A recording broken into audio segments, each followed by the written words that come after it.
Good evening, and welcome to the University of Chicago, Francis and Rose Yuen campus in Hong Kong, for our last program of 2020. Tonight's Hong Kong Redux program is entitled The Intersection Between Chinese Opera and Hong Kong Cinema. My name is Mark Barnico, and I'm the Executive Director of the University of Chicago, Francis and Rose Yuen campus in Hong Kong, our premier location in Asia, representing UChicago values of free and open discourse, rigorous debate, and the exchange of ideas. We're streaming tonight's event live via Zoom, Facebook, and YouTube. You can submit your questions through the questions and answer button by first registering on Zoom. If you're registered on Zoom, you can also select simultaneous translation into Cantonese and Mandarin by clicking on the globe icon on the bottom of your screen and selecting your language. Tonight, we have invited 5 top scholars on this subject to talk about a variety of aspects and share their views on the intersections between Cantonese opera and Hong Kong cinema. Let me briefly introduce them in the order they'll appear this evening.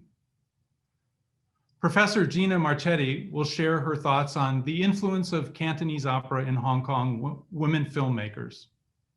Professor Marchetti teaches courses in film, gender and sexuality, critical theory, and cultural studies at the University of Hong Kong. She's the author of Romance and the Yellow Peril, Race, Sex, and Discursive Strategies in Hollywood Fiction, From Tiananmen to Times Square, Transnational China and the Chinese Diaspora on Global Screens, The Chinese Diaspora and on American Screens, Race, Sex, and Cinema, and Citing China, Politics, Postmodernism, and World Cinema. Her most recent book is the Paulgrave Handbook of Asian Cinema, co-edited with Aaron Hanjun Magnan Park and C. Kam Tan. Professor Kenny Ng is an associate professor at the Academy of Film. He's currently working on a monograph, The Cultural Cold War and Contested Chineseness in Hong Kong Cinema, supported by the Hong Kong University Grants Committee's Humanities and Social Sciences prestigious fellowship. Dr. Ng is only one of 9 2019 and 2020 awardees across Hong Kong. He examines how creative people move beyond ideological divides and deploy dynamics of storytelling, image building, interactive listening, and performing to appeal to disparate Chinese audiences and tastes. By unveiling how filmmakers exploited mass culture and media in rapidly commercializing Chinese societies, the study reveals the tension between political rhetoric and cultural representations.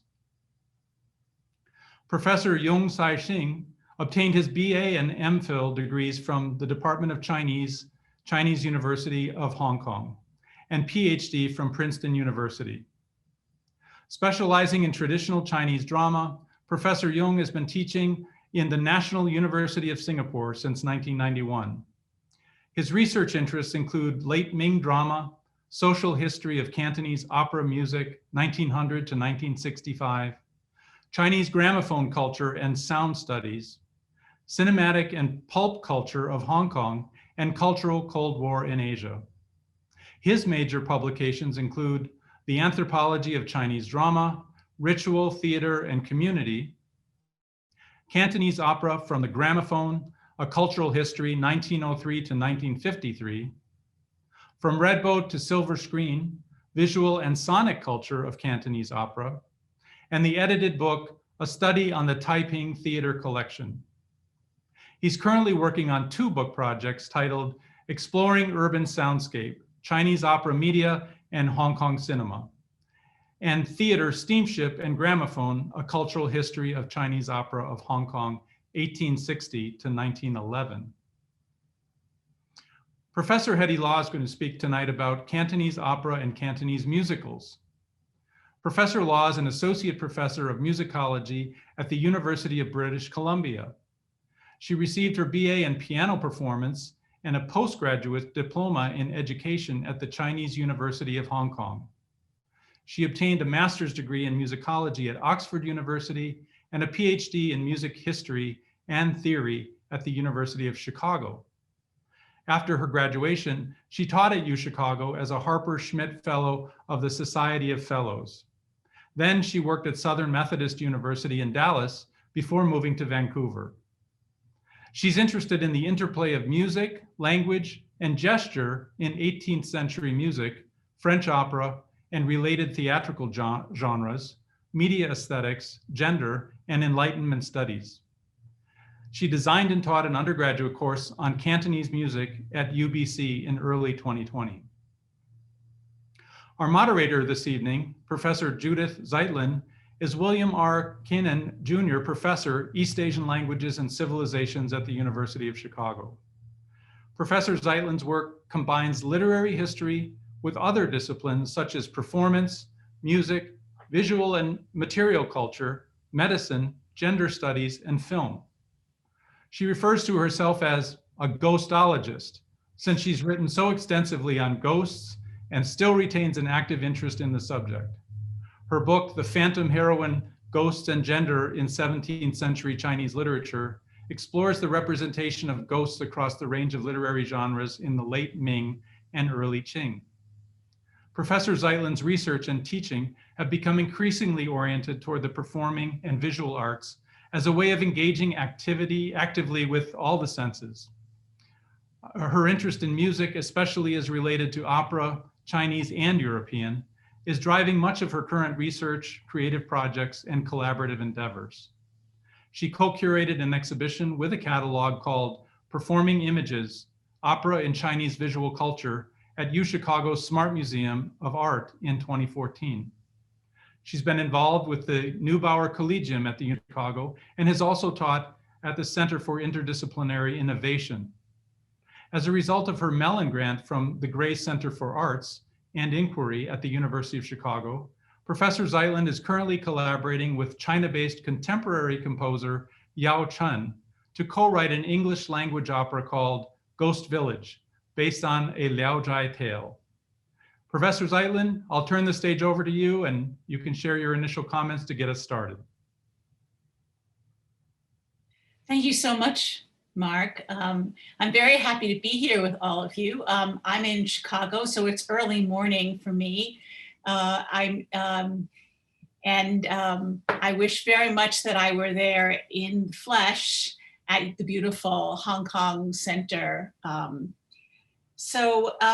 very excited to introduce today's panel, or really to sort of set the ball rolling on this amazingly rich topic.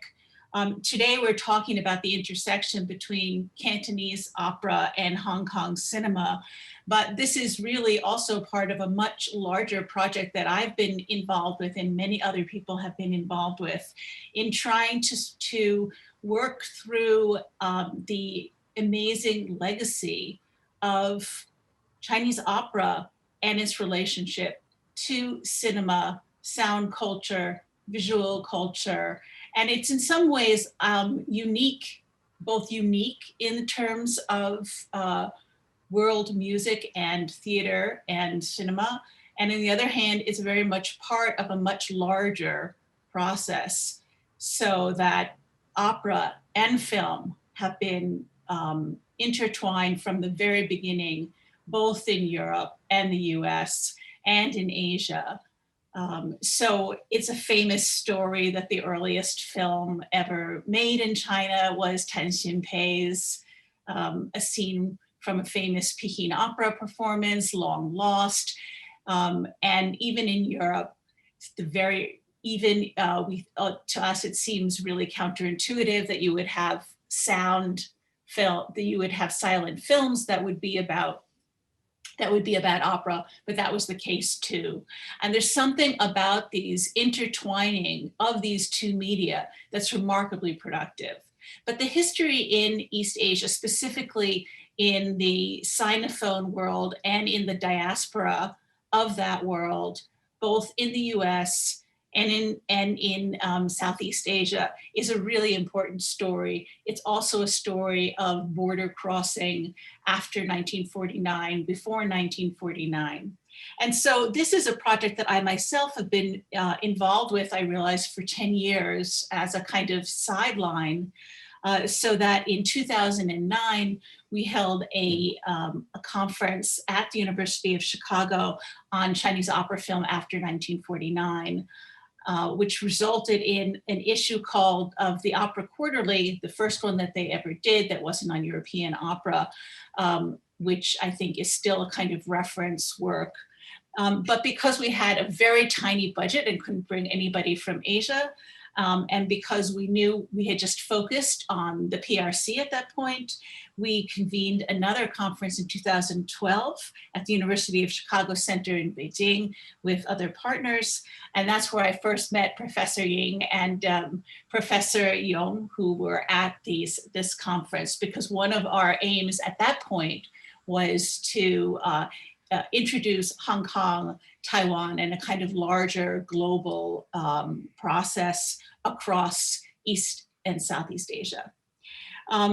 And then in 2019, I came back to this topic in another very oblique way, in which through a conference we held at the University of Chicago called Connecting the Dots Through Guobao Chang. And this was on contemporary Chinese opera, film, and TV, in which we had the premiere of a film that Guobao Chang had directed in 2005, but that was not ever really properly released, called Dream of the Bridal Chamber, Chun Gui Meng. And so today's panel, which I hope will continue the conversation, intersection between Cantonese opera and Hong Kong film. So one of the questions that you might ask, and our panelists are going to talk to you about, is what do we mean by intersection? And that intersection, of course, takes many different forms. I think what you might think of most of all are simply filmed operas, either documentary films that are simply recording stage performances or that are made into feature films. But there are many other kinds of intersections. One of the things that first attracted me to this topic and roused my curiosity was seeing some Mandarin language feature films done in the 1960s that were historical dramas in which women still played the scholar roles, still cross-dressed as scholar roles. And I was quite amazed by this. I saw it quite rightly as a very direct legacy of operatic conventions. So the incorporation of operatic conventions into film is also quite pronounced, again, both in Cantonese and Mandarin language cinema in Hong Kong, whether it is musical percussion patterns, whether it's gestures. I think role types continue to be very important.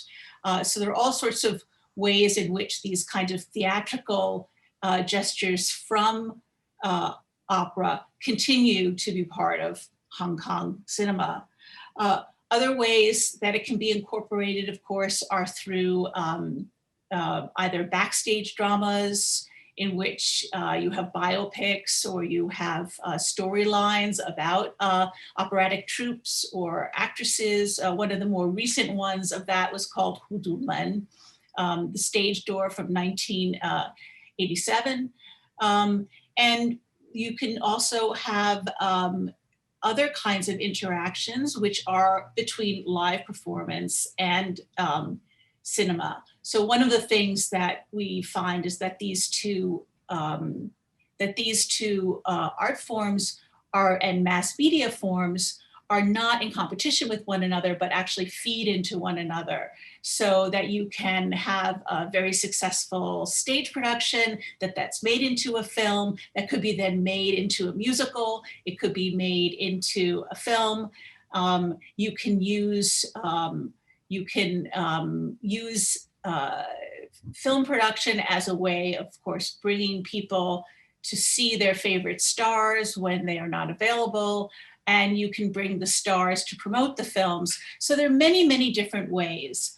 One of the things that Hong Kong has going for it that I really would like to give a nod out is the amazing Hong Kong Film Archive. And the work that they do in terms of archiving the films, the kinds of path-breaking exhibitions that they've done and festivals, and their publications that we all rely on. And quite fortuitously, a wonderful book has just come out on the subject of Cantonese opera and Hong Kong film.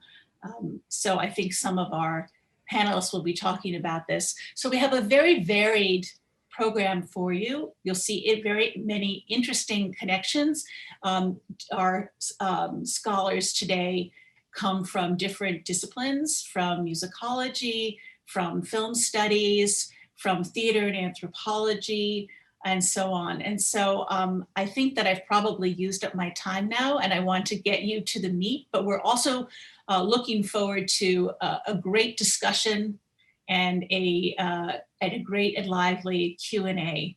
And so I will just bring you to our first speaker, Professor Gina Marchetti, who's going to talk about the influence of Cantonese opera on Hong Kong women filmmakers.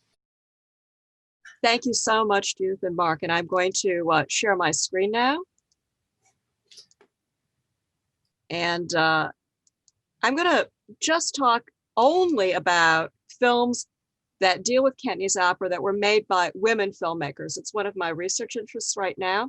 And there's so much intersection, so many intersections between women filmmakers and Cantonese opera that I thought that I would just talk about really three aspects. I'm only going to give a few examples from these three themes that I've seen run through many women's films. First is women filmmakers are often inspired by that fluidity of gender that Judith mentioned in her introduction, so that very often female roles are questioned, and that there's a lot of women who cross-dress as men in these films as well. So there's a kind of thematic that runs through on the questioning of heterosexual norms in the face of female desire that many women filmmakers have picked up on. Also, many of these films deal with war trauma, particularly with the Japanese occupation and continuing trauma associated with the Cold War, British colonialism, American neocolonialism, and also the trauma very often of diaspora. One of the things also Judith alluded to is the fact that opera performers very often would travel around the world, as did films, so that there were joint circuits of both films and opera performances that traveled everywhere from the United States, of course, we know San Francisco, to places as far-flung as Latin America, the Caribbean, Europe, of course, as well as many, many parts of Asia.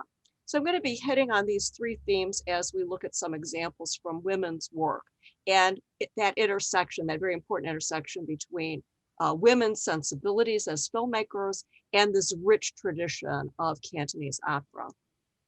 The first thing that I'd like to do is just point out probably the best known pair of performers, Yem Kim Phai and Bak Sweat Sin, who were very well known as Cantonese opera divas here in Hong Kong, and also all through really the Pearl River Delta region, all throughout this area, as well as throughout the diaspora. Now, these women continue to have a legacy. I know one of the questions that came up even before we started the webinar was, do people still pay attention to Cantonese opera? Are they still influenced by Cantonese opera? Yes, indeed. And as you can see with just these two examples, that we have a Google Doodle from 2016, as well as Pat Suat Sin getting honorary doctorates as recently as just this month from the Education University of Hong Kong, where she's been honored there, and she was honored earlier in 2004 by the University of Hong Kong, where I work. Now, when we look at this, we realize that cross-dressing is clearly important. And when we look at the difference between Cantonese opera and the better known Peking opera, we realize that some of this has to do with the way in which the operas position themselves in terms of the imagination of gender. And in Peking opera, of course, we have the legacy of Mei Lan Fang and these amazing performers who cross-dressed as women, and within all male troupes. And in Cantonese opera, we had both mixed troupes as well as all female performances, mixed very much in the cinema, where we'd have men and women sometimes performing roles that were worked in conjunction with their biological gender and sometimes against it. So we had a lot of these mixed troupes, etc. And then, of course, I think people are very familiar with the Shaoxing opera, where they were all female troupes, etc. So there was quite a range in terms of how people interpreted their roles against gender or counter to their biological gender. And Yem King Thai, of course, was just amazing at that. I want to show you, just to give you a little example of how these two amazing opera performers worked together. Okay, and so let's show the clip now. 霍小姐。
Okay, as you can see, we have this kind of idealization of masculinity embodied by this woman performer that really had quite an impact on the LGBTQ community here in Hong Kong. And other filmmakers picked up on this, including Yao Ching, who's a very well-known documentary and experimental filmmaker who works in LGBTQ issues, particularly dealing from a lesbian perspective. So I want to show you a clip from a film that Swetsin's Sisters, which was inspired by that famous duo. We'll show that now. 我細個嗰時候都幾中意睇任劍輝嘅，最初唔中意睇，因為我細個咧係好憎睇粵劇嘅，因為覺得粵劇咧好老土嘅，篤篤撐咁樣樣咧，細個就會覺得好老土嘅咁。咁後來咧就睇粵語殘片，睇電視嗰啲粵語殘片，咁有陣時就會播翻即係任劍輝嗰啲電影啦或者粵劇啦咁。咁睇下咧，我又幾俾佢吸引喎，即係覺得佢好有型啊！嗰陣時覺得佢哇好有型啊咁樣咯。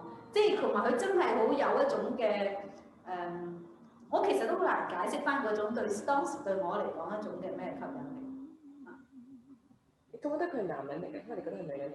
我知佢係女人嚟㗎，但係佢就係一個好似男嘅女人，但係其實因為好似男人，佢又唔似得晒嘅喎，係咪啊？咁所以係咯。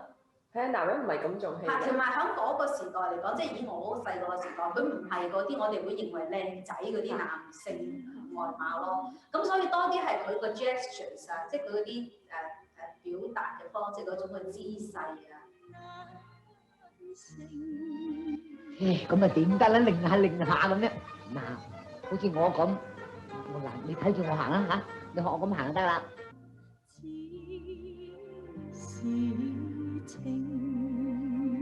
As you can see, that she takes delight in reliving these roles and seeing herself or seeing part of her own identity melding into Yem Kim Phai's and her role with Suet Sin in the duet.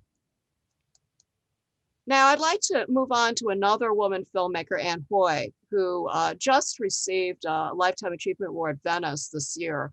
So she's probably Hong Kong's best known woman filmmaker. She made a film early in her career called The Spooky Bunch, which is set within a Cantonese opera troupe on Chung Chau Island. And the interesting thing about this film is that it deals with Judith's favorite topic, ghosts.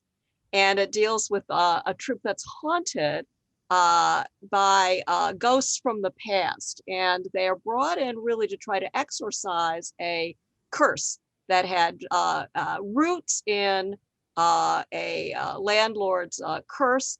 That is interesting because not only is it this landlord's curse that's being exorcised, and they use the women in the troupe as kind of bait, but part of the other ghosts that come in and are attracted to this troupe are from the Japanese occupation, as you can see here in this still from the film, where we have Japanese troops coming in who remind the viewers of the trauma of the Japanese occupation of Hong Kong.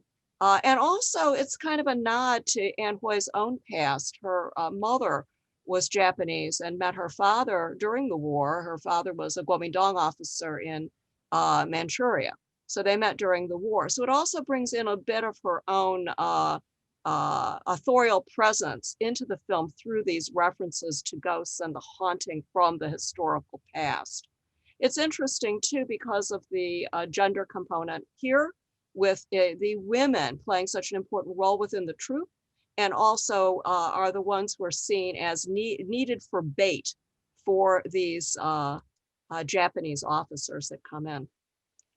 I want to also now move to another well-known documentary filmmaker, Louisa Wei, who is quite active right now, and she works at City University of Hong Kong. She was attracted to that archive, that rich archive that also Judith mentioned, the Hong Kong Film Archive here. We have a really rich archive, and she worked with archivists there to really uncover a little known story of Esther Ng. Esther Ng is one of the, what can I say, underappreciated pioneers of Hong Kong diasporic cinema. She was born in California and made a reputation for herself traveling around the world as a filmmaker as well as a distributor. Now, she herself was an open lesbian, and she had many liaisons, both professional and personal, with members of Cantonese opera troupes throughout her lifetime. Now, she's best known, and I had to bring this up, she's best known for giving the film debut to Bruce Lee. This is Bruce Lee here, cross-dressing within Cantonese opera fashion. Now, from male to female here, he plays a little baby girl in Golden Gate Girl, one of her signature films. And as you may know, Bruce Lee was born in San Francisco, so he could become the Golden Gate Girl there because his family's opera troupe was there when he was born. And his father, of course, is a very well-known Cantonese opera performer who traveled. So this gives you a sense of that diaspora playing an important role. Now, because Louisa made this film on Esther Ng, she became very interested in the diasporic dimension of Cantonese opera. So she made a subsequent film called Havana Divas. And I'm going to show you, she explains things in her trailer better than I ever could about the connections between Havana, Cuba, Hong Kong, and Cantonese opera. So let's show that trailer now.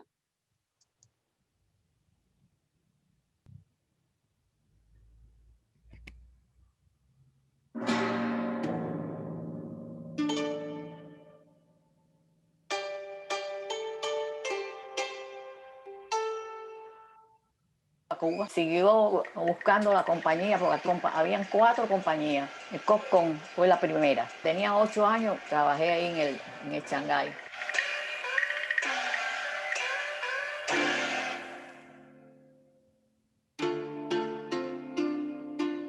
關先生咧喺美國好耐嘅，都喺抗戰時候咧，佢就做好多抗日粵劇咧，咁佢都用支鞭打日本人，好新潮一個人嚟㗎。1939年，人哋請嚟金山大舞台做過，我6個月合同嚟啫嘛，要扯啦。後尾日本仔嚟打珍珠港啦，我咪唔扯得咯。How do you like Castro? Bueno, cuando era joven era muy simpático, guapo, sí, era alto. 我阿爺同我爸咧翻到嚟香港，好風光嘅。59年之後，佢兩代喺古巴嘅努力咧化為烏有。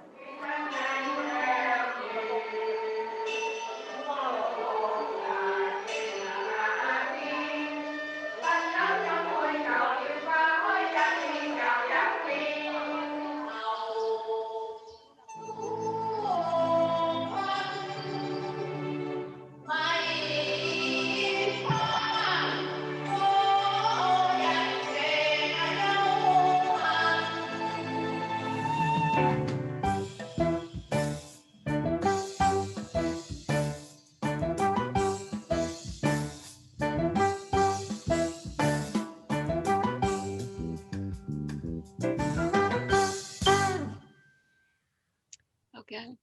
Now, as you can see, there's quite a lot of crossover potential here for women between gender, sexuality, history, and diaspora. I want to just mention one last thing before I wrap up completely. I wanted to invite you, if you're interested in women filmmakers, to visit our Hong Kong Women Filmmakers site and also like us on Facebook. And also I want to say one other thing about this kind of haunted quality very often you see in some of the films that I've mentioned. The Cantonese Opera performed here in Hong Kong is often performed during a ghost festival. And often these operas are performed to entertain ghosts anyway. So when we see things like Spooky Bunch, or when we see these opera performances in the films having that kind of haunted quality, it would resonate with people here as well. So the gender fluidity, the haunted quality, the nostalgia, and also the connection to the cultural past becomes out very strongly in these women's work. And I invite you to visit the website and get to know more about these fascinating women filmmakers and their work on Cantonese cinema. Thank you very much. That was wonderful, Gina.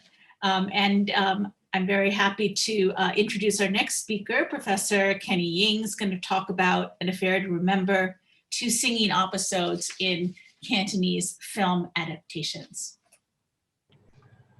Okay, so thank you. I'm happy that Gina just talked about have a mapping of transnational historical of Cantonese opera developments, and its kind of intersection.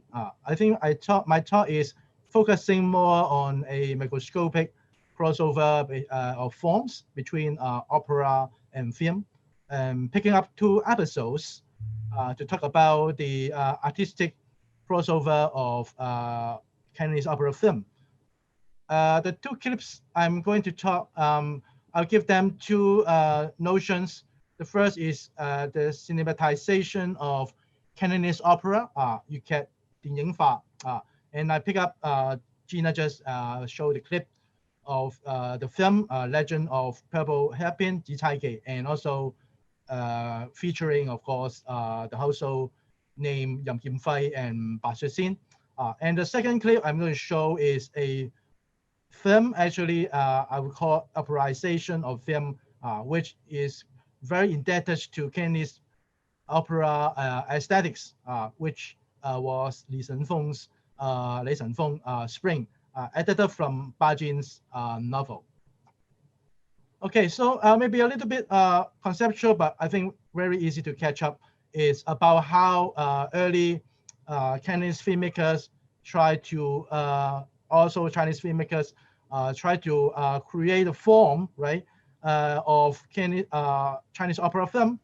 In Cantonese opera film, I would say in the 1940s and especially 1950s, there are a lot of very remarkable achievements.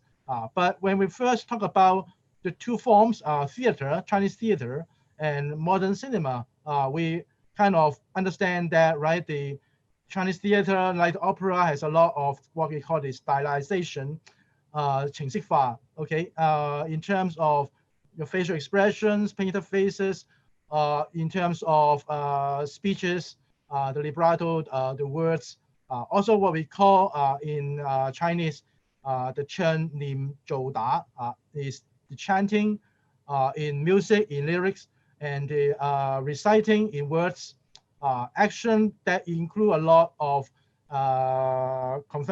stylized body movements, and also Da is may understood as like acrobatics, martial arts, dancing.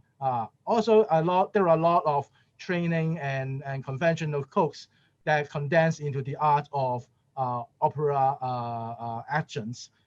But when we talk about the stage, of course, the stage is kind of two-dimensional stage, right? The audience just sitting up front, in front of the stage, and the time is linear. We see the story flowing from one point of time to another. So imagine the earlier opera film documentary. Basically, you have a camera and without much editing, just shooting, recording the whole performance on stage. That's basically the theatrical audience experience. Of course, a lot of imagination, a lot of art counts on how this Chen Nim Zhou Da, they experiment with forms and ideas. So this is the theater world. And when early filmmakers came to adapt opera or create opera film, of course, a lot of difficulties in terms of techniques and artistics. If you understand cinema, basically, in terms of realism, we are calling this is about the illusion of realism, right? The props, the setup, basically signify the real thing. One example is like if we have a horse riding in Chinese theater, you usually have these invisible horse, but in cinema, of course, you basically have a real horse, and you have the real physical settings, the real time with light and darkness. You have different camera shots of different distances and angles, basically guiding the audience to see what the film wants to show you to see. You have the camera movement that create a kind of action, editing, that basically dissecting time and space, which is very different from the theater. And the mise-en-scène, of course, includes all the props, all the setups, which basically cannot be just stagey. So you have these two very different, generally very different schemes. And in film, you have a three-dimensional space. You have non-linear time that can be cut up and dissected by techniques of editing and different techniques. So you have a kind of discontinuity. So this is interesting. And when we try to look at the following clip, I will try to, you may try to see how these two cross over with each other. This film, of course, coming from the very well-known Purple Hairpin in 1959. Besides Yam Kim Fai and Ba Xuexin, of course, we have the very famous playwright Tang Dixon, who basically adapt a earliest Tang Dynasty Chuanqi story, and then later actually redone by Ming Dynasty Tang Xianzu. It's basically a story about Fox Xiu Yu, that's played by Ba Xuexin, and Lei Yik, played by Yam Kim Fai, who is a imperial scholar that is, of course, coming from the Tang Dynasty background.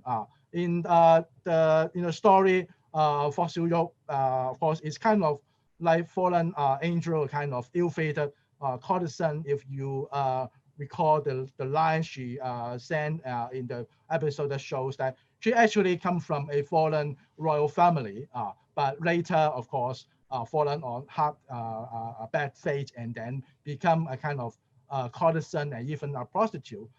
So after Lei Yik gains the status, the scholar status, actually, he is seduced by a high official to marry his daughter. And so, of course, Fox Xiu Yu become kind of abandoned, right? This is another melodramatic plot in this movie. Okay, so what I'm going to show you is a scene also very laden with music and singing. Of course, very pleasant lyrics of 春光花雨夜, moonlight night on the Spring River, which also has a rich history, translocal history.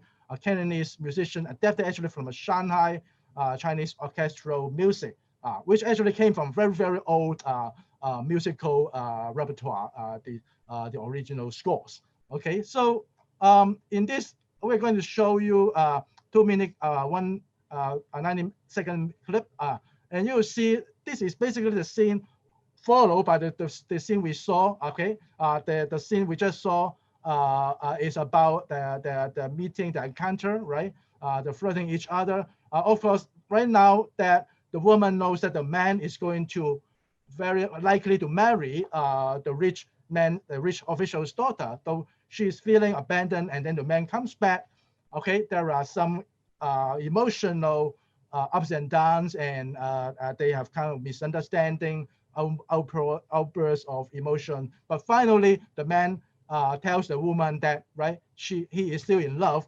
Sublong has never been unfaithful. Okay, but we know that actually Tang Dixon has hugely changed the plot, because in the original Tan story, the scholar is kind of selfish scholar. Actually, he really abandons the woman. Okay, so this is the line that he says, that love is everything, power means nothing to him. Okay, so let us just watch the 1-minute clip about this singing scene.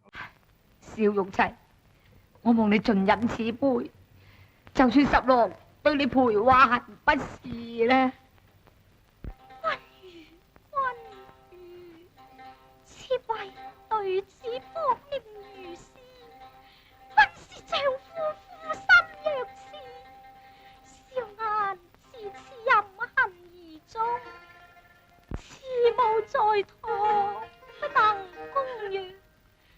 以羅言冠從此永休，星通黃泉皆君所致。李君，小玉，今當永決。哎呀，小玉，十郎，你叫佢啦，係你至叫得小玉生嘅啫。望月夜抱一落紅。 點些破碎了燈猜夢，換你雲句頻換句興衰記，取再一重逢。看並已方區不禁搖動，從此望富山畔已大誰容。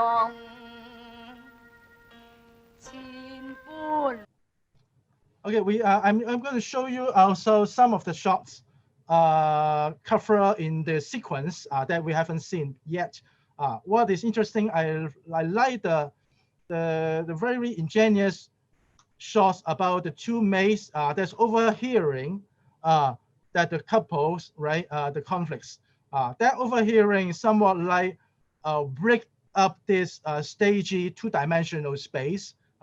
And give you a kind of realistic detail, realistic illusion that this is something for real, that you kind of implicated the audience sitting together within the time and space, and witnessing the story, witnessing the lovers' tribulations, and I think that is somewhat what I want to mean the realistic, illusory realism in cinema. That is basically enriching the opera, the stagey performance. Here, of course, the different shots, the different the close-ups, and also you have deep space, the kind of very dynamic. You have the close-up of the hairpin, of course, is the token of the love of the couple. This is creates a dynamic movement, dynamic visual sensation experience. Basically, if you have a singer singing for too long, for 10 minutes, and with a stable shots, basically the audience will be bored to death. So you have to create that kind of a dynamics and energies into the sequence. And here, of course, there are a lot of actually operatic heritage, particularly in these frontal shots. We have seen a lot of frontal shots, but it's never feeling static because you have the stars, very, very excellent performance, and also the expressions.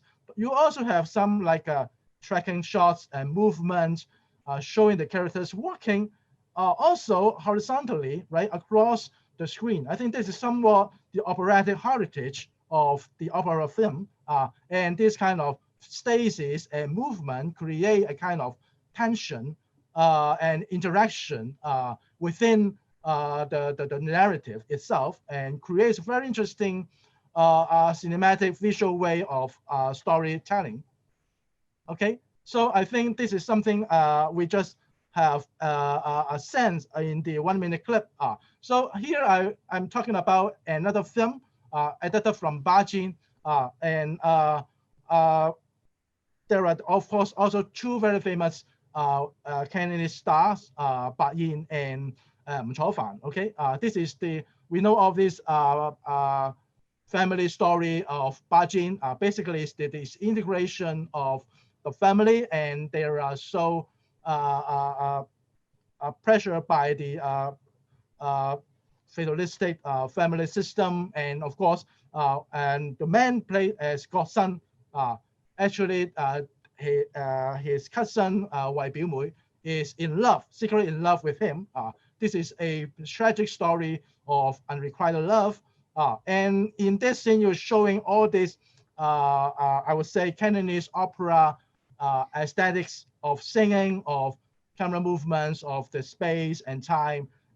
But interestingly, this is different from the previous clip because this is somewhat I call the collective drama, the Huanhei, right? This is about the fate of a collective, not the family or as the nation writ large. So you have the different shots showing the different participants, the characters within the scene and their different reactions. So I think this is also how the cinematic techniques creates this imagined, right, communities on screen, which I would say that break into the limits of opera stage. You show this kind of collective category on the screen. And particularly, I want to mention the discontinuity of the shot actually linked up by the continuity of singing and music, and here of the folksy nam yam, right? Somewhat what we call this Cantonese southern tones or Cantonese blues, because it's all about sadness and frustrations and very expressionistic melodies and lyrics. Okay, so I would like to show this final clip as the end, but I would say like pay attention to sound and image, and particularly sound. I hope to invoke Robert Bresson, very important French director, who once comment on the importance of sound. The ear goes more toward the within, the eye toward the outer, and also the rhythms.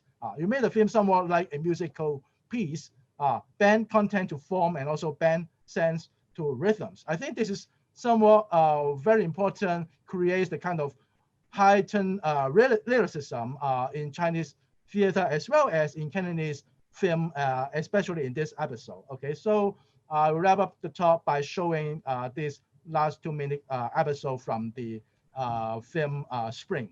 Okay, thanks.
yeah, this is the end. Yeah.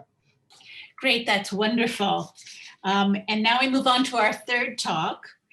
Professor Sai-Xing Yong from NSU, and he's going to take us back in time to the Hollywood musical comedy, to Cantonese opera and Hong Kong movie remaking The Love Parade.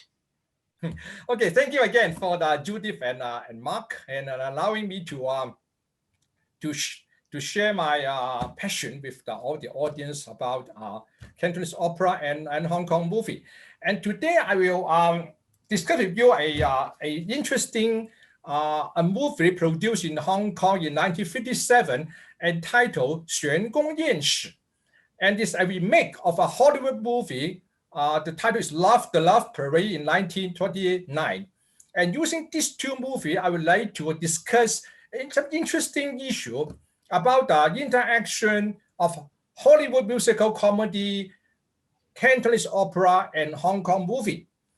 The first issue. The second issue, through this 玄宫宴史 produced by 1950 by the so-called MP&GI, the 电懋公司, I will show the cultural interaction between Hong Kong, Shanghai, and Singapore. Okay, next one, please. Okay, why this 玄宫宴史 so interesting? At the right-hand side, okay? Okay, it represents a kind of special Cantonese opera. It's a kind of fusion. Today, food, we have the fusion cuisine, right? But the 玄宫宴史 is a fusion or mixture of Hollywood movie and Cantonese opera singing.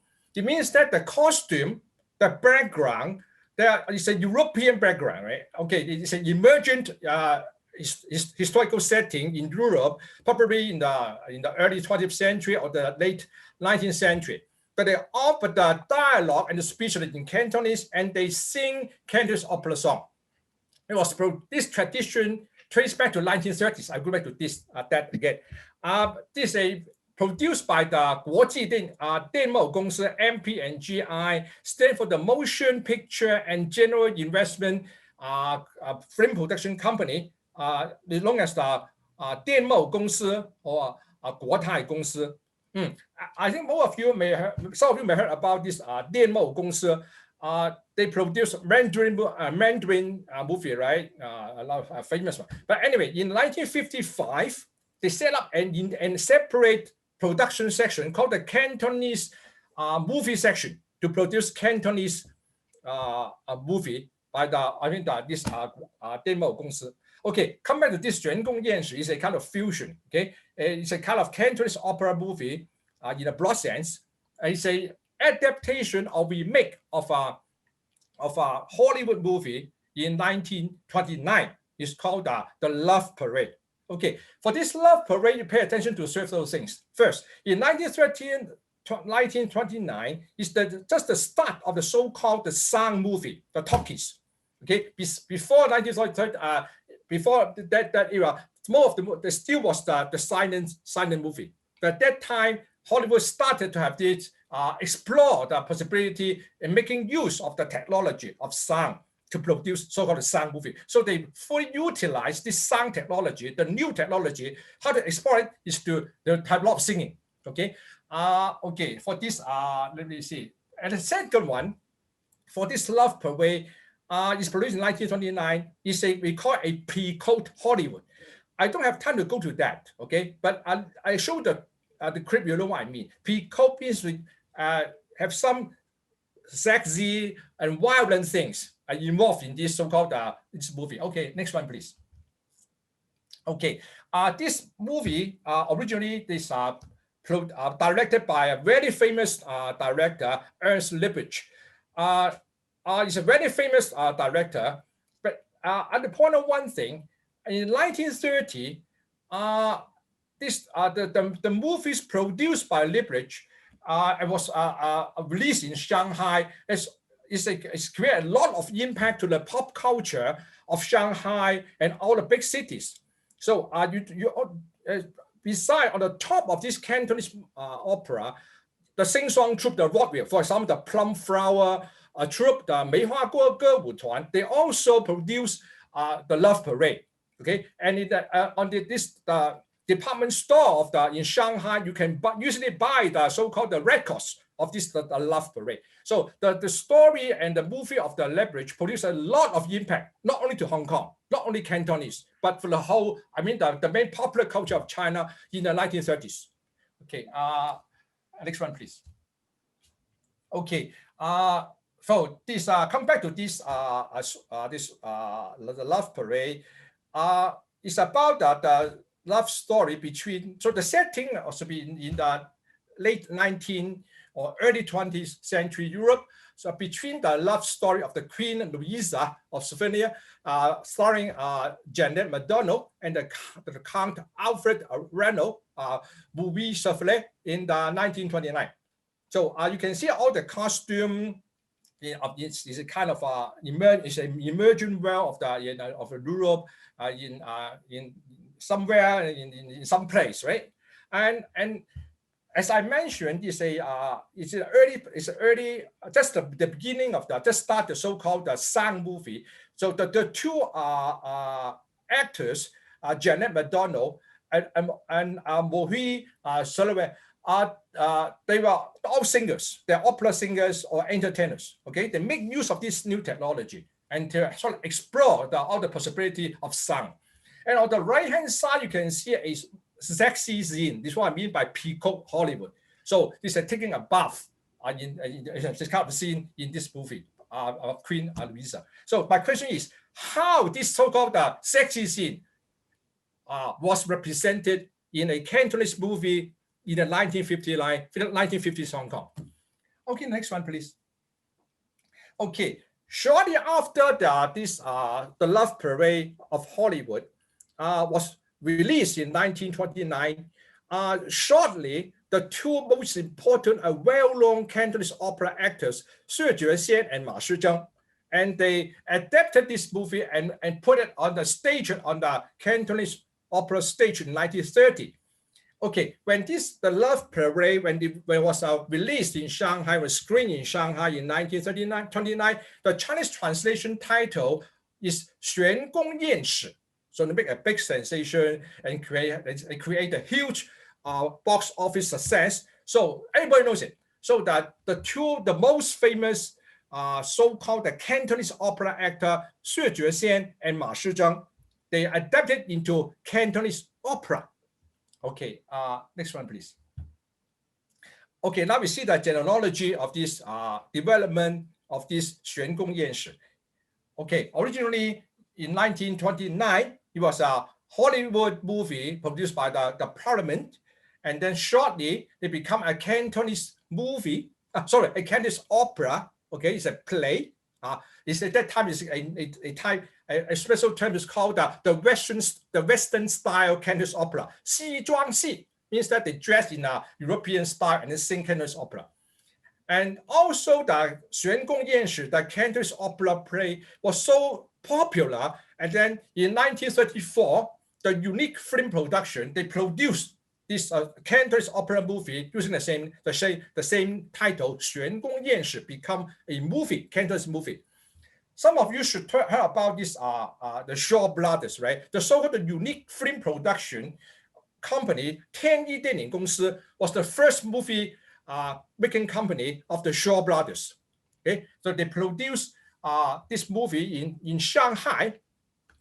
And then, 1934 is an important year. That year, because they're so important, then the 天一公司, the Unique Film Company, they established and added the second studio in Hong Kong in order to produce Cantonese opera movie and Cantonese movie targeted to Southeast Asia. So this is why I say this is kind of, you can see the cultural interaction through this 玄宫宴士 between Shanghai, Hong Kong, and Southeast Asia. So because the 天一公司, the Shaw Brothers, they suddenly realize it's a big market in Southeast Asia, in Singapore, Malaya, everywhere. So they set up an art studio just in order to produce dialect cinema. There was a Cantonese opera movie targeted to the audience in Southeast Asia. Okay, this is 1934. And after the World War II, the MP and GR, the 电报电影公司, they produce again, they remake the this 玄宫宴史 in 1957. Okay, next one, please. And it's a coverage of the 玄宫宴史, the Cantonese version in 1957. And the right-hand side is the official magazine of the MPNGI, the 电报电影公司的电影杂志, the so-called the official movie magazine of the Cathay. And in this issue, they have a long coverage about how they produce this 玄宫宴史. And in this article, they highlight, in order to pay homage to 薛觉先 in the 1930s, the singing style, they try to use back the lyric and also they imitate of the singing style of 1934 to make it very clear. Okay, one of the selling point is the actor Zhang Ying, how they perform Cantonese opera in the style of 薛觉先, the 学派, the singing. Okay, later I show the clip, you see how Zhang Ying, they intentionally imitate the singing style of 薛觉先 of 1934. Okay, next one, please. Okay, this is some of the photos from the magazines. And you can see this what I meant by the emergent European setting. You can see the Queen at the right above right up corner, the Queen, and then you can see the Grenadier Guard of the female Grenadier Guard at the back. They dress in short pants, is quite sexy. And then you have the Prime Minister, you have the guard, you have the maid, and also the Prince Consort. They're all dressed in a Western, so-called European style. And on the left-hand side, you can see the big bed, and then is the inner chamber of the Queen Louisa, and also the Prince Consort. And at the right-hand side, you can see the two comedians, the most famous comedian of Hong Kong, I think, Liang Xingbo and Tan Nanqing. And at the center, what I meant by this, how they represent this bathing scene in the original movie of 1929.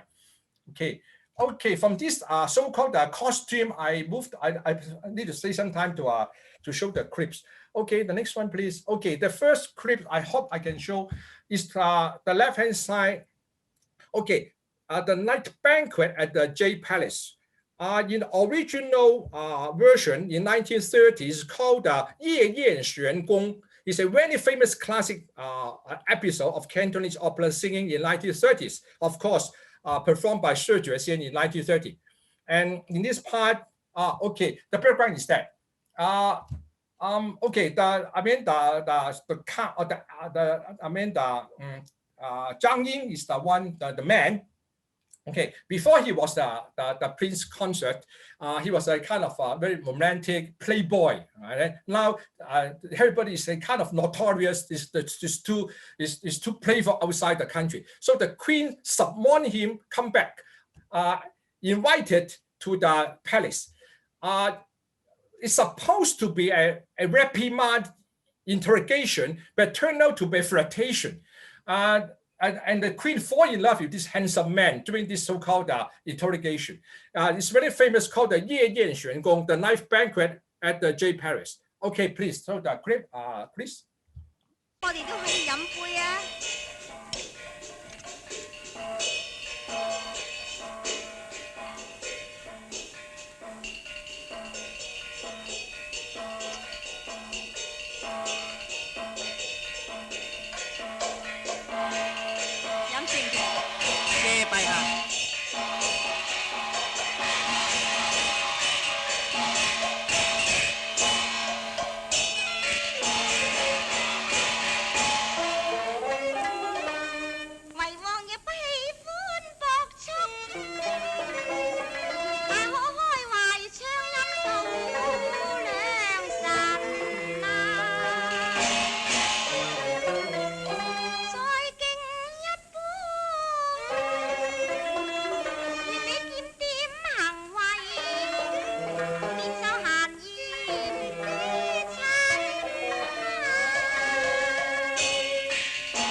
飲埋依杯啦，啊，又好。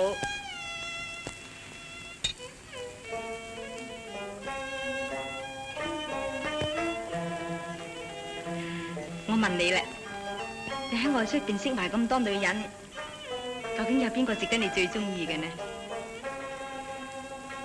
都係好平凡，冇乜邊個中意。係咩？咁你平日除咗向女人調情之外，冇啊，我冇向女人調情噶，都係佢哋向我咋。又算你。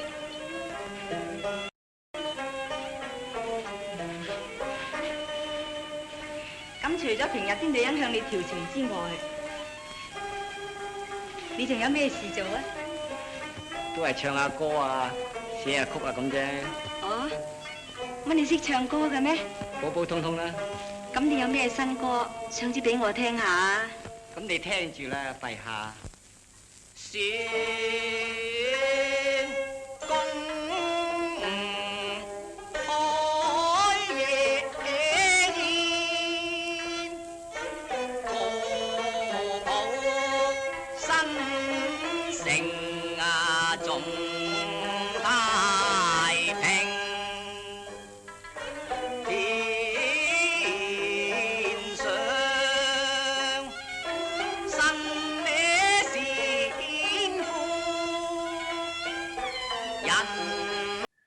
Okay, because time is limited, I thought I better stop here. Okay, let me stop. Can you have some time to show the Hollywood's version? That's the same part, like banquet. Plenty left, if she were alive. Like? If she were alive. Loves I have known are buried in the past.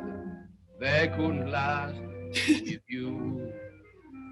None of them could ever hold me fast in the way you do. Yet their memories seem to cling to me. Something from each one you bring to me. Eyes of Lisette, smile of Mignonette, the sweetness of Suzette in you displayed. Grace of Delphine, charm of Josephine, the cuteness of Pauline in you I read. Those other charms with yours need not be told. No other arms but yours could ever hold me. Lips of Lucy, beauty of Camille, you are my dear, my love parade. Eyes of Lisette, smile of Mignonette, the sweetness of Suzette, that's in you. Okay, I don't think I have time to show this one. I don't want to eat into the time of Heidi. So maybe I can show it during the Q&A time. It's a sexy part of the movie. It's the movie of the Picot era. It's the King Louisa take a bath, and I want to show you how the same idea was represented in the Hong Kong's counterpart. Maybe anyway, Judith, do you think I have time to show, or let Heidi go ahead first? I think let's go on with Hetty, and then come back in the discussion. Yeah, okay, yeah, that's it. Thank you. Okay. It's amazing to me how much the two male leads looked alike. So, all right, our final talk is Professor Hetty Law. She's going to talk to us about Cantonese opera and Cantonese musical. All right, so in June earlier this year, the Hong Kong Film Archive published a richly documented bilingual collection of essays on Cantonese opera films that explains how the theatrical genre of Cantonese opera was adapted by Hong Kong cinema. Yet, this kind of adaptation did not end with films. Today, I want to talk about intersections between Cantonese musical developed in the early 1990s and Cantonese opera, and more specifically about a composer called Leon Ko Go Sai Zhang. Currently one of the top composers of film music and Cantonese musical in the territory, who wrote music for the 2003 production called The Good Person of Sichuan Seichun Houyan. After watching this musical at the theater, the Cantonese opera icon Bak Su-sin asked him to recompose the opening scene, interludes, and the epilogue of the Cantonese opera canon, The Flower Princess, Dai Loi Fa, for the 50th anniversary of this classic staged at the theater in November 2006. They collaborated 2 more times in 2014 and 2017. So what could Bak Su-sin have heard in The Good Persons of Sichuan? How does Cantonese musical help audiences foster intergenerational collaboration, organize time, process memories, and reimagine histories? To answer this question, I'd like to introduce a component of Cantonese opera called Nam Yam, or Nan Yin in Mandarin, which means narrative song. I will play an excerpt of about 30 seconds of the opening couplet of a Nam Yam classic called Hak Tou Cao Han, Wayfarer's Autumn Lament, sung by Master Do Wun Du Huan.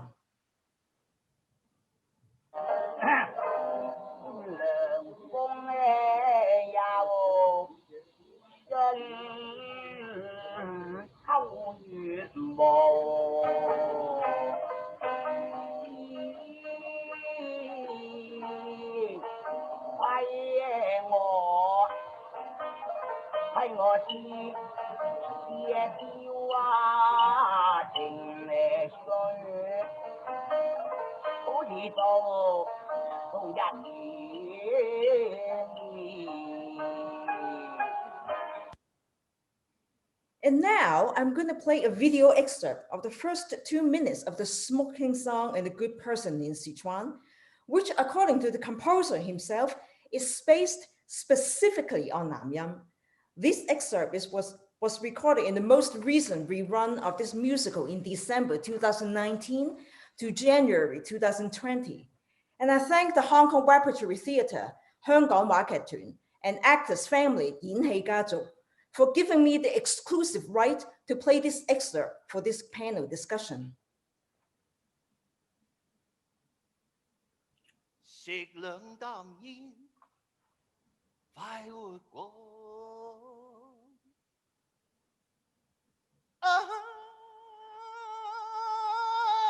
當初努力過，望住煙灰飛過，笑話我真傻。時代已經不屬我。食兩啖煙你咪算咯。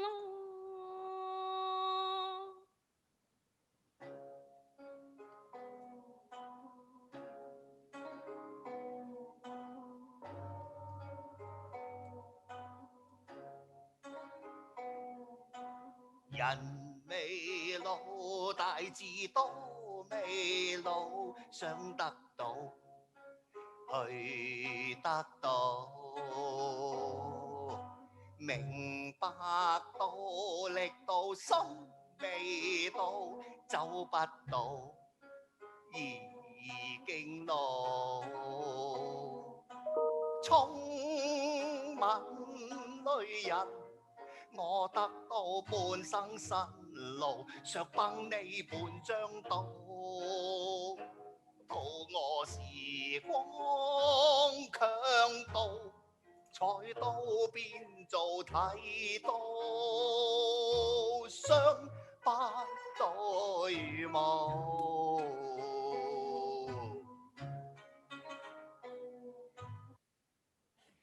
What is intriguing about this song is that I could not relate it to Nam Yam when I first listened to it.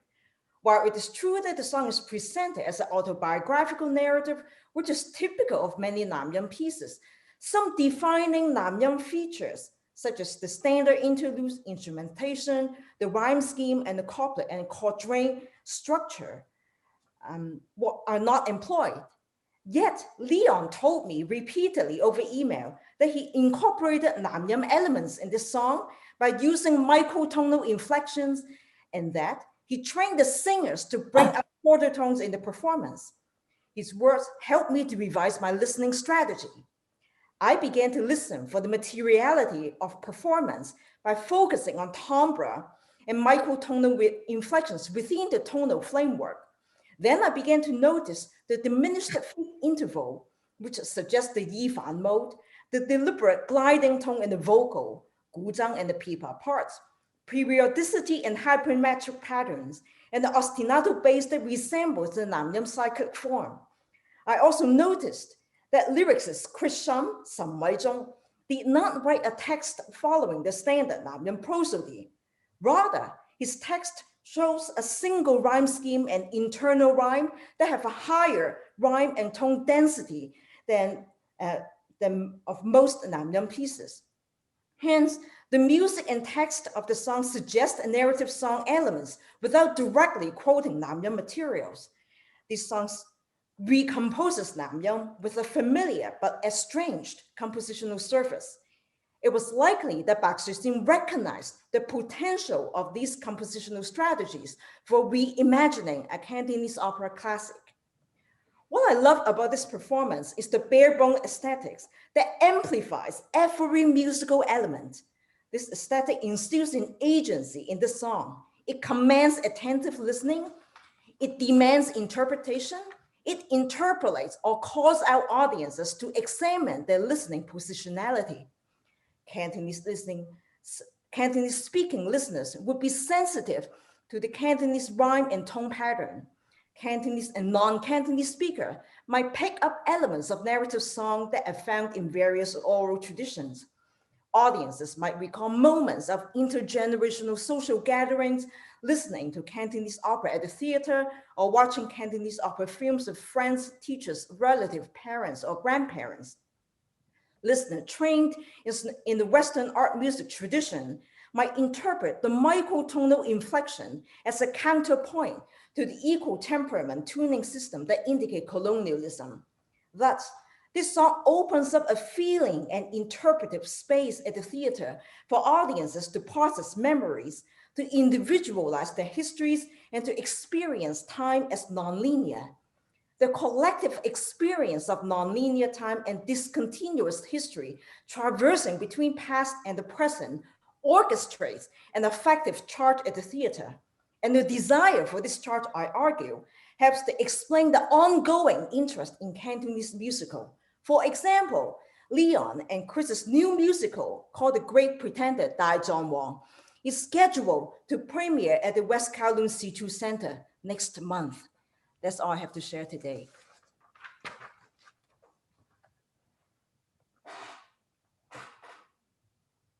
Thank you so much.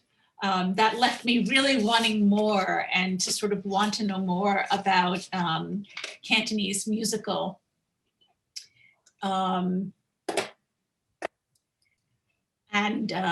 So now we have a discussion. I think we have a lot to talk about, a lot of interesting overlaps here, a lot of themes coming in and out. And I guess we will talk a little bit among ourselves, and then we'll open it up to Q&A. How are we doing on time, actually, Mark? Are we sort of at the end of our time already? We have time for a few questions. All right, well then in that sense, we'll fold in the discussion and go straight to the Q&A. So one of the questions that we had, and I think that this is is a question really for Hetty in some ways.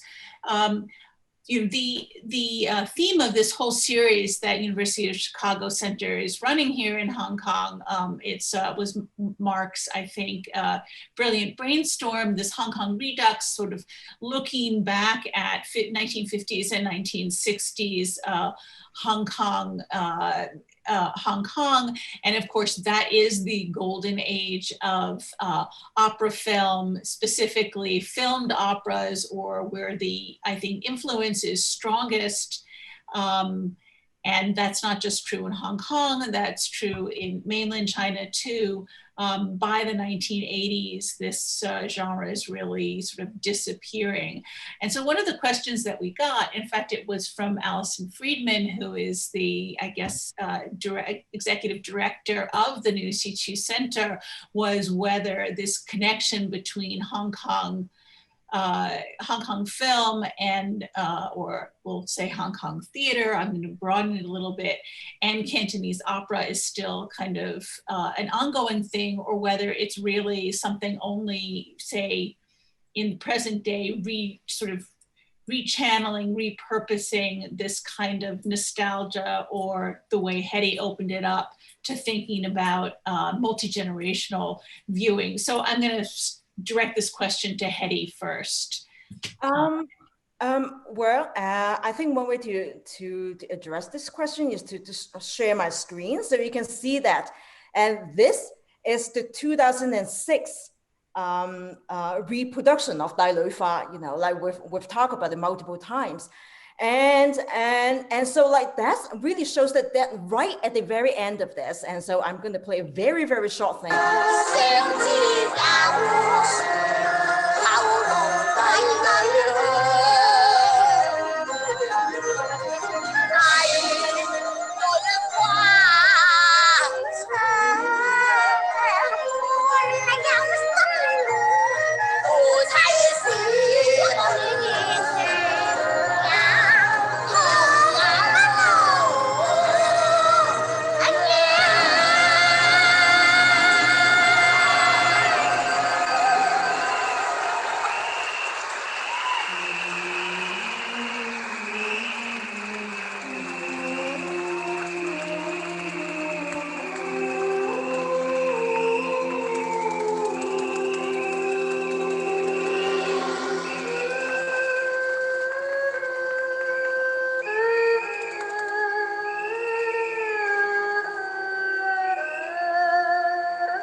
The reason why I want to play this short clip is that Bak Shuxin herself commissioned Guo Saizheng to recompose the ending and the opening scene.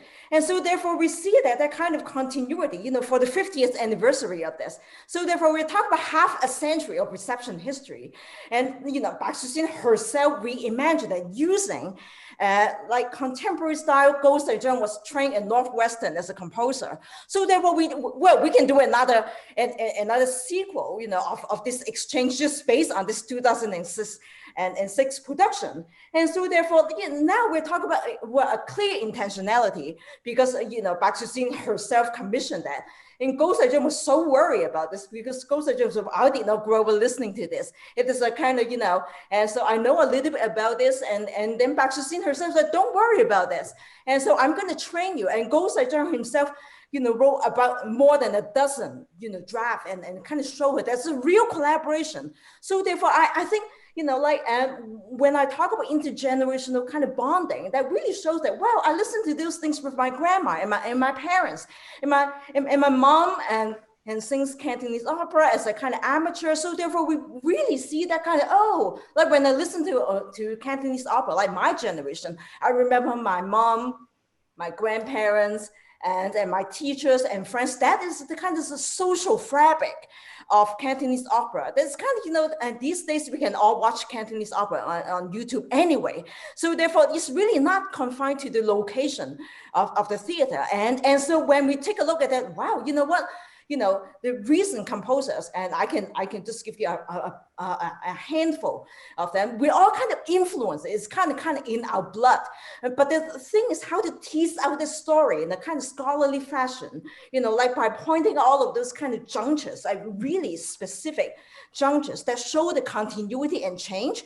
And I think that's just a lot of kind of ongoing continuity there. And of course, you know, Alex Friedman might know that I'm going to give 2 talks about the Daizhongrong and at the Situ Center and sometime next month, just to talk about that kind of continuity and change in specific musical terms. That's great. Thank you so much. So a question now for Gina here, and that was with regards to gender performativity, how are Cantonese opera films important as distinguished from live performance of Cantonese opera? Yeah, I started to answer that in the chat because I wasn't sure if we're going to get to it in the discussion. It's a good question. Most of the filmmakers that I speak to about Cantonese opera reference the films. Now, it could be because they're filmmakers, but as Hetty just pointed out, Cantonese opera is pervasive locally. So that people sometimes, I mean, I've been just walking around and seen a bamboo theater pop up with some Cantonese opera coming out of it when you go to a village festival or what have you. So it is pervasive. We've got a lot of people who bond over Cantonese opera who are real fans. So I'm sure it varies from filmmaker to filmmaker, but like I said, most of the ones that I've talked to mention specifically that they've seen revivals of the films, or they've watched it on TV or through tapes or in other ways. And that the films themselves, I think, in terms of gender performance, that you get a real literally close-up view. And you get this kind of sense of, okay, I'm performing gender in a certain way based on, or I'm having fantasies about my gender performativity in a certain way because of that intimacy that you get with the film medium. In terms of going to the theater, like I said, that may have more influence on people who reimagine Cantonese opera in the theaters themselves rather than on screen. So I'm working in a different world with the kind of screen folks that I work with. Right. So another question that we got earlier was which directors might have been most influenced by Cantonese opera in their filmmaking. And so in our discussion, one of the filmmakers that immediately came to mind was Stanley Kwan. And I don't know if we have time to show another clip or not, but his masterpiece, Rouge, Yenjikou from 1987, which takes as its theme again through the ghost story, takes as its theme a kind of juxtaposition of a nostalgia and discovery of the Hong Kong past with sort of these kind of 1980s yuppies who know nothing about their history. And that history is, to some extent, in many ways, configured through past entertainment culture of courtesans and the brothels, but also Cantonese opera and music. And so there's a sort of a wonderful scene in the opening of the film, which is a kind of homage. In fact, it echoes the Naiyin sequence that Kenny played. And I don't know if we have time to just show it. It gives us, of course, the immortal and greatly lamented Zhang Guorong and Mei Yanfang in their meeting in this film. And I think you can see here how the, in almost every respect, this nostalgia for the past, the ghostliness of the past is still configured through the conventions of opera, including cross-dressing. So here we have Mei Yanfang is dressed as a man. So it's another way in which we see these.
你睇斜陽照住嗰對雙飛燕，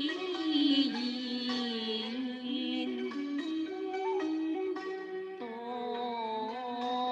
倚紅窗。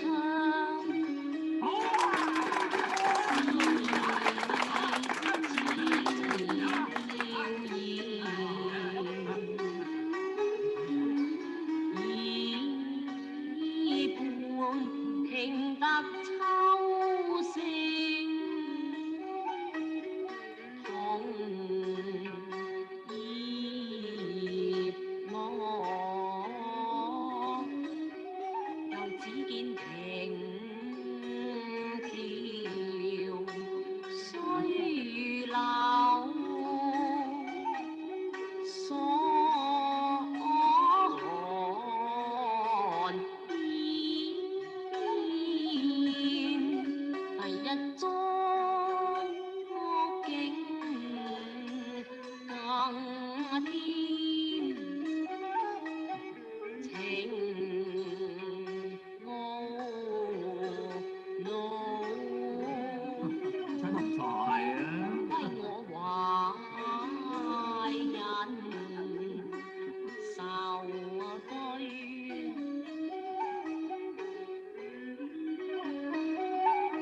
愁對月華語，邊得嚟咁多愁啫？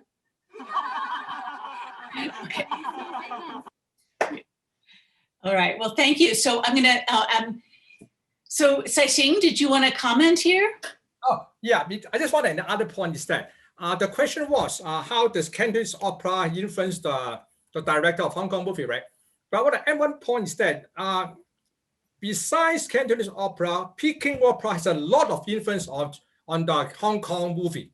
What about this one?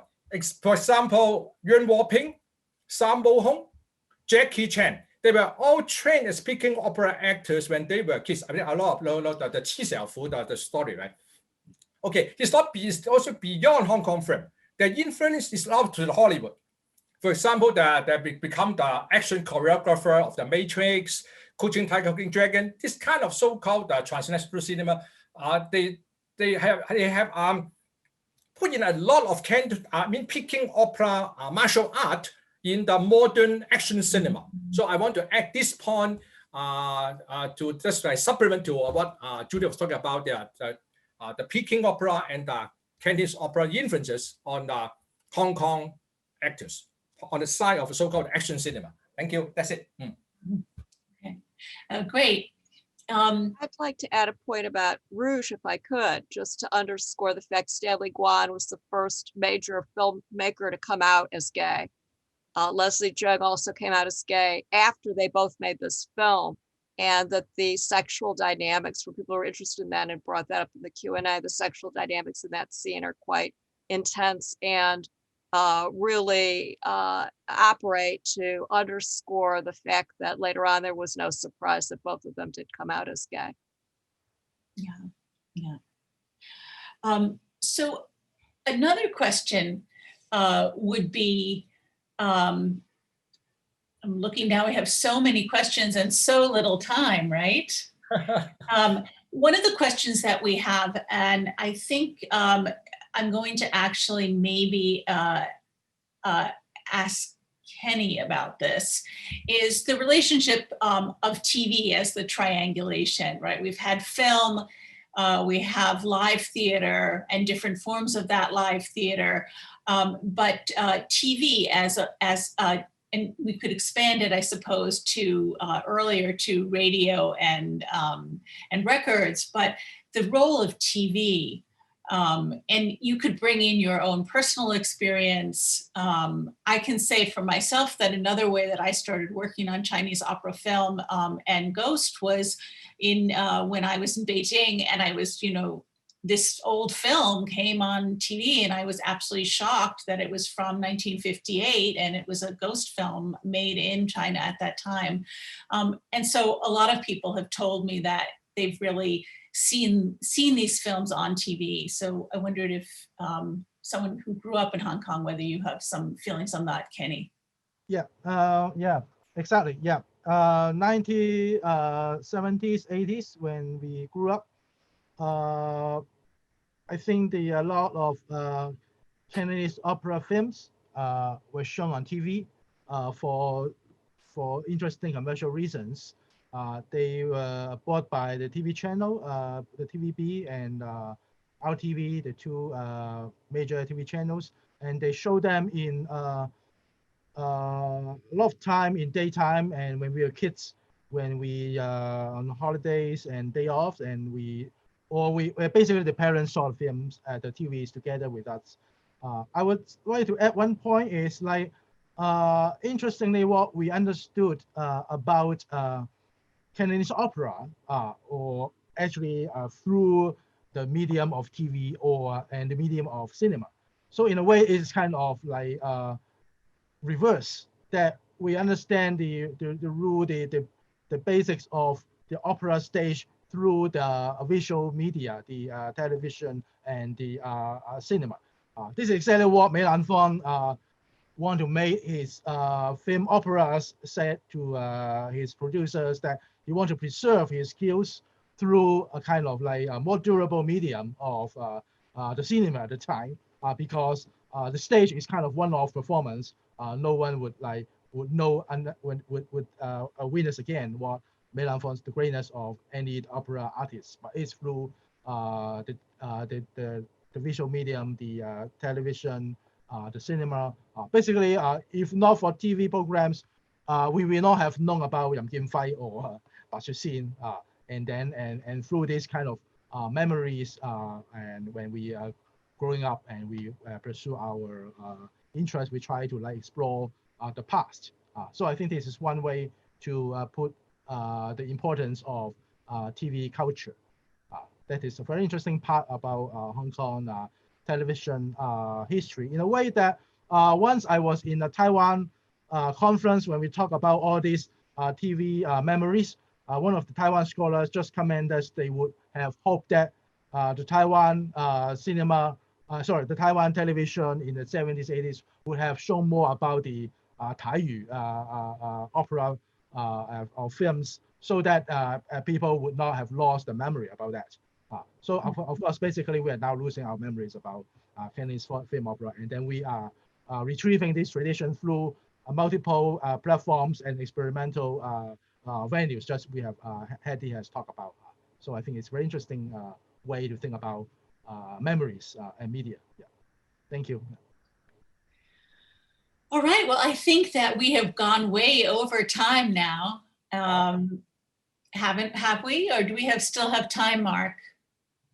How about one more question? Okay, one more question. I guess this is another question for Hetty. Just can you elaborate on the experience of materiality of performance through the narrative song element in The Good Person of Sichuan? what you meant by the materiality of song here. So to illustrate that, so I'm going to play something, and this is the opening ostinato. So you still have that in your ear. But when I play on the piano, so like I need to be quite careful because it's 6:15 a.m. in Vancouver. Right? So like when you listen to this.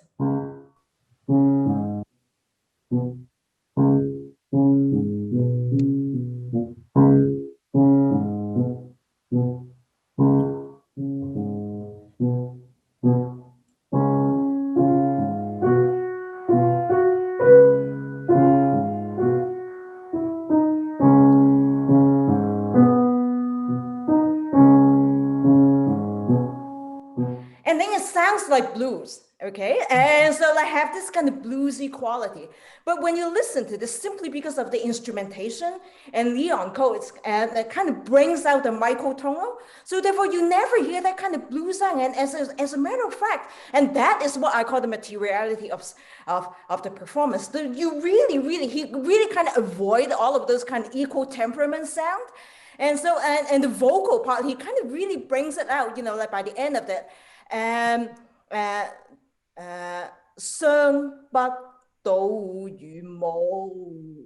Okay, and this kind of gliding tone, and with the pipa and the guzhang, that really kind of brings out the hong hao, and so like that makes us hear, and that kind of wow, like we're moving away from that kind of colonial, well-tempered kind of tuning and into that kind of space that you really don't quite know what the space is until I talk to him, like, what is that? He said, well, this is Namnyam. I said, huh?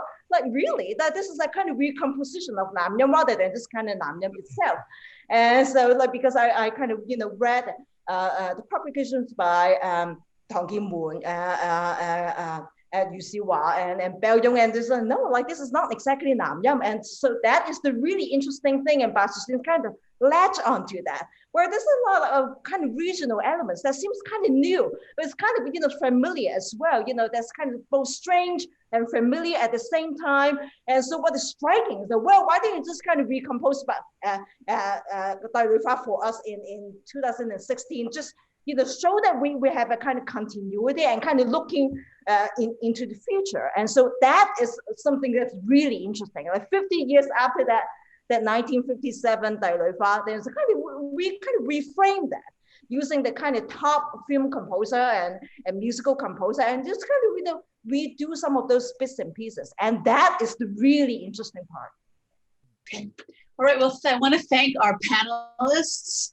I do want to thank our audience for their patience, for their great questions, to Mark, and I especially want to give a call out to Chris, who has been amazing in her handling all of this tech. You know, we're all over the world here, and just wish all of you a very good night.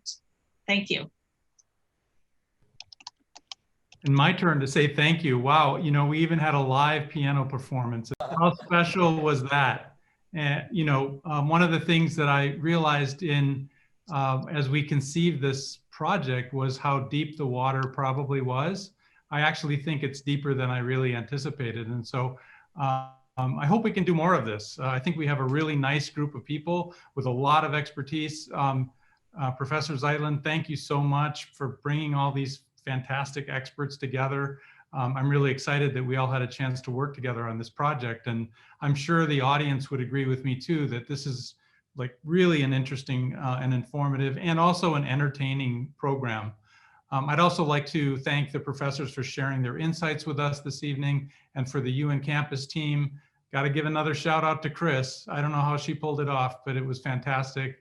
Thanks so much, Chris, Jessica, Victor, Kitty, Angela, Sandy, you know, everybody that worked on this project to pull it together, for making it a success. And from the UN campus, I'd like to say thank you for joining us this evening. I want to wish you all a very peaceful and safe holiday and New Year. We look forward to seeing you again in 2021. Thanks for you all for joining us, and please stay safe.